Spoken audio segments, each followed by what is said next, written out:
अगर आप अपनी प्रेगनेंसी प्लान कर रहे हैं तो ये वीडियो आपके लिए है, बिकॉज इस वीडियो को देखने के बाद आपको वो बहुत इंपॉर्टेंट चीज़ें पता चलने वाली हैं जिन पे अमल करके आप अपने होने वाले बच्चे की हेल्थ को इंश्योर कर सकती हैं।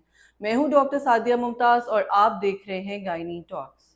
ये कहा जाता है कि पहले ज़मानों में तो प्रेगनेंसीज प्लान नहीं होती थी, प्रेगनेंसीज बस हो जाती थी। अभी डॉक्टरों ने अपने कुछ नए चोंचले पैसा कमाने का ज़रिया और इस किस्म की सिचुएशंस क्रिएट कर दी हैं ताकि जो है मरीज़ परेशान रहे और टेंशन की आलम में आकर जो है वो डॉक्टर्स के पास चेकअप कराए।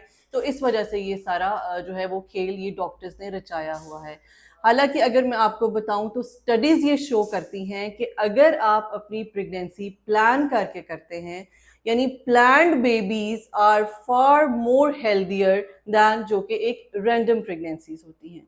उसकी वजह क्या होती है कि जब आप प्रेगनेंसी को प्लान करते हैं तो उसमें बहुत सारी चीज़ें जो कि आपके अंदर नुकसानदेह होती हैं उनको ट्रीट किया जाता है, उनको डिवाइस किया जाता है, उनको डायग्नोज किया जाता है। और फिर जब आपका पॉइंट आता है when you are well healthy, सारे जो नेगेटिव फैक्टर्स हैं उनको निकाल दिया जाता है, तो डेफिनेटली फिर जो आपकी प्रेगनेंसी होती है वो हेल्दी होती है। आज की वीडियो में मैं आपको जो 2-3 चीज़ें बताने जा रही हूँ उसमें एक तो है प्री प्रेगनेंसी जो है टेस्ट, कि आपको कौन से टेस्ट कराने चाहिए जो इस चीज़ को इंश्योर करेगा कि आपका बेबी जो है एक तो हेल्दी होगा, उसका आईक्यू जो है वो नॉर्मल बच्चों से ज़्यादा होगा और थ्रू आउट हिज लाइफ जो है उसको हेल्थ चैलेंजेस का सामना जो है वो कम से कम फेस करना पड़ेगा। आपको कौन से टॉनिक्स लेने चाहिए और आपको लाइफस्टाइल कैसे बनाना है। सबसे पहले आते हैं हम अपने टेस्ट की तरफ, और यकीन करें जो टेस्ट मैं आपको बताने जा रही हूँ जब वो आप सब लोग सुनेंगे, सबसे पहले तो आप उनको प्लीज़ नोट डाउन कर लीजिए जब आप, या इस वीडियो को सेव कर लें ताकि आपको बाद में अगर आपको देखना है, आपको सर्च आउट करना है तो आपको पता हो कि आपको कौन सी वीडियो को स्विच करना है। ये वो टेस्ट हैं जो ना तो बहुत ज़्यादा कोई एक्सपेंसिव टेस्ट हैं और हर लेबॉर्ट्री में हो जाते हैं, और ये इतने ज़रूरी हैं कि अगर आपके अप्रोच में है और आप इजीली ये टेस्ट करा सकते हैं, जो कि these are not pocket robbing test. बहुत नॉर्मल सी इनकी प्राइसेस हैं, नॉमिनल प्राइसेस हैं, अच्छी से अच्छी लेबॉर्ट्री में ये मौजूद हैं और पाकिस्तान में बहुत इजीली हो जाते हैं।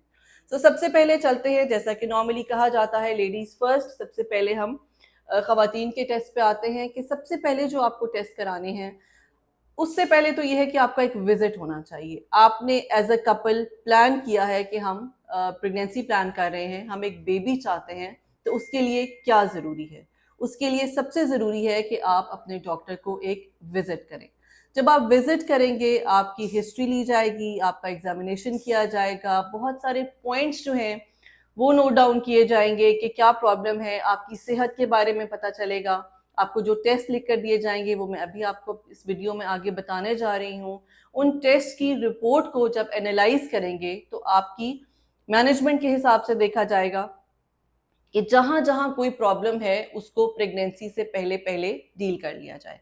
जैसे कि पिछले कुछ दिनों पहले मैंने एक वीडियो डाली थी कि प्रेगनेंसी में कौन सी मेडिकेशंस जो है वो बेबी के लिए हार्मफुल हैं, उनसे बेबी एबनॉर्मल हो सकते हैं। और मुझे कमेंट्स में ये देख के बहुत अफसोस हुआ कि बहुत सारे लोग वो मेडिसिन प्री प्रेगनेंसी ले रहे थे, किसी ने उनको बताया नहीं, किसी ने उनको गाइड नहीं किया कि ये दवाइयाँ लेते दौरान आप प्रेग्नेंट नहीं हो सकते क्योंकि ये बच्चे पे अफेक्ट करेंगी। सो इन चीज़ों को से बचने के लिए मैंने ये आज वीडियो बनाई है ताकि मैं आपको बता सकूं कि प्लान्ड प्रेगनेंसी के लिए आपको कौन सी चीज़ें ज़रूरी हैं। लेडीज के टेस्ट पे आते हैं, सबसे पहले हम सीबीसी कराते हैं यानी कंप्लीट ब्लड काउंट। उसमें हम देखते हैं कि खातून का एचबी कितना है।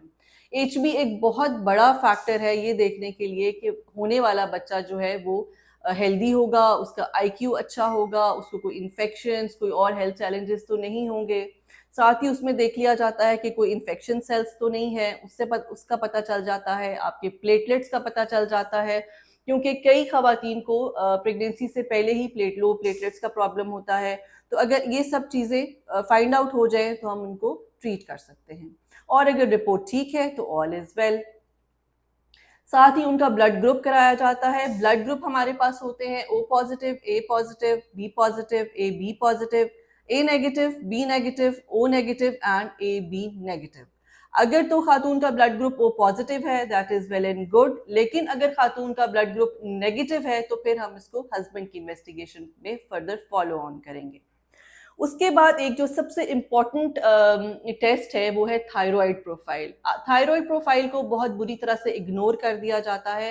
हालांकि अगर देखा जाए तो आजकल 10% कॉज ऑफ इनफर्टिलिटी जो है वो है थायराइड हार्मोनल इम्बैलेंस। सो प्री प्लान आपको अपना थायराइड टेस्ट कराना है जिसमें TSH, T3 और T4 होना चाहिए।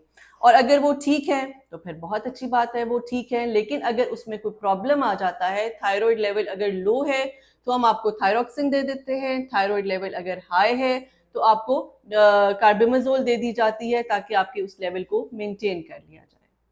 फॉलिक एसिड और विटामिन डी अक्सर डॉक्टर्स जो है वो चेक करते हैं, लेकिन अगर मेरे पास कोई पेशेंट आए तो मैं उसको चेक नहीं करती। उसकी वजह ये है कि अक्सर हमारी पॉपुलेशन में विटामिन डी तो कम ही होता है। सो प्रोफाइलैक्टिकली मैं उनको थोड़ी सी विटामिन डी का जो है वो डोज दे देती हूँ। 1 कैप्सूल जो है वो एवरी वीक देकर उनकी विटामिन डी को मेंटेन कर लिया जाता है, और साथ फॉलिक एसिड विदाउट टेस्टिंग ही हम उसको स्टार्ट कर देते हैं। रुबेला की जो है इन्वेस्टिगेशन, उसका IgG पता होना बहुत ज़रूरी है, बिकॉज अगर तो आपके अंदर रुबेला के अगेंस्ट इम्यूनिटी मौजूद है तो फिर तो ठीक है, लेकिन अगर आपको इम्यूनिटी मौजूद नहीं है और प्रेगनेंसी के दौरान आपको रुबेला का इन्फेक्शन हो जाता है तो ये बेबी की एबनॉर्मेलिटीज कॉज कर सकता है। सो अगर आपका IgG नेगेटिव आ जाता है तो आपको रुबेला की वैक्सीनेशन लगवानी है, और उसके 1 मंथ के बाद आपको प्रेगनेंसी को प्लान करना है। इसी तरह एक और टेस्ट है थैलेसीमिया। थैलेसीमिया का आपने नाम सुना होगा। ये जो बच्चे थैलेसीमिया जिनको होता है, खवातीन को, मर्दों को, थ्रू आउट उनका HB जो है वो लो रहता है, वो 9 से कम रहता है। अनफॉर्चुनेटली हमारी पॉपुलेशन में जो है ये, क्योंकि इन्वेस्टिगेशंस को बेसिक इन्वेस्टिगेशंस में डाला नहीं जाता, सो अगर आप उन खवातीन में हैं जिनका HB लो रहता है तो आपका थैलेसीमिया चेक होना बहुत ज़रूरी है। और अगर आपका थैलेसीमिया ट्रेट आ जाता है या आप कैरियर आ जाती हैं तो भी आपके हस्बैंड का थैलेसीमिया चेक होना ज़रूरी है, बिकॉज अगर हस्बैंड वाइफ दोनों थैलेसीमिया कैरियर्स हैं तो बच्चों में थैलेसीमिया के चांसेस 50% हो जाते हैं। उसके अलावा एक और जो मेन टेस्ट है वो है AMH। AMH उन खवातीन का कराया जाता है जिनकी एज जो है वो 30 से या 35 से ज़्यादा है और आप प्रेगनेंसी प्लान कर रहे हैं। इससे हमें थोड़ा सा ये आइडिया हो जाता है कि आपकी जो एग्स है उसकी क्वालिटी क्या है। अल्ट्रासाउंड, पेल्विक अल्ट्रासाउंड बहुत ज़रूरी होता है। उसमें हम ये देखते हैं आपके यूट्रस की स्टेट, आपकी ओवरीज की स्टेट, कोई सिस्ट तो नहीं है, कोई फाइब्रॉइड तो नहीं है, कोई इन्फेक्शन तो नहीं है, ताकि उसको टाइमली डील किया जा सके। हस्बैंड में आए, मेल पार्टनर में आए तो उनका सबसे पहले हम एक सीमन एनालिसिस करते हैं। उसमें जो रिपोर्ट आती है उनके सीमन में हम उनकी जो स्पर्म्स हैं उनकी मॉर्फोलॉजी, उनकी शेप देखते हैं, उनका नंबर ऑफ स्पर्म्स देखते हैं, उनकी प्रोग्रेशन देखते हैं। उससे हमें उस एक टेस्ट से बहुत सारी ये इंफॉर्मेशन मिल जाती है कि you are having a healthy partner, या अगर उसमें कोई प्रॉब्लम है तो उसको टाइमली ट्रीट और डील कर लिया जाए।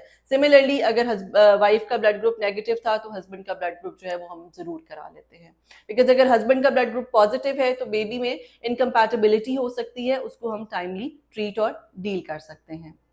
वाइटामिन अगर जो फीमेल है, अगर आप प्री प्लान कर रहे हैं pregnancy, folic acid, vitamin D, vitamin E लेना आपके लिए बहुत ज़रूरी है।